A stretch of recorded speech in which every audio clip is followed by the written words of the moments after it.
ഇതാരാമോനെ ദിനേശായി എരപ്പാളത്തിലോ കാണിച്ച് നീയാ?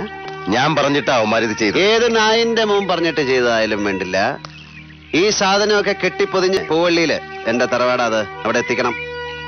ഈ പൊട്ടിയും ചളിങ്ങിയതൊക്കെ വിളിട്ടേക്ക്, പകരം പുതിയത് വേണം പൂവള്ളിയിലെത്താൻ. മനസ്സിലായോ? അതിപ്പം മീൻ കറി വെക്കുന്ന ചട്ടിയായാലും ശരി. കേട്ടാ മോനെ ദിനേശ, അങ്ങനെ ചെയ്യാൻ പറയണം. അല്ലെങ്കിൽ ഞാനങ്ങ് വരും മണപ്പള്ളിക്ക്. അകത്തിരിക്കുന്ന നിന്റെ അച്ഛയും പടിഞ്ഞാറ്റയിൽ അട്ടം നോക്കി കിടക്കുന്ന എന്റെ വല്യമ്മച്ചയെ അടക്കം എടുത്ത് പുറത്തിട്ട് തീയിട്ട് ചുടും ഞാൻ.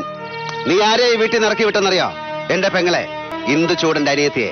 മോനെ ദിനേശ, ഇടഞ്ഞ കൊമ്പന്റെ കൃഷ്ണമണിക്ക് തോട്ടി കയറ്റി കളിക്കില്ലേ, ചവിട്ടി താഴ്ത്തുന്നതിനെ പാതാളത്തിലേക്ക്.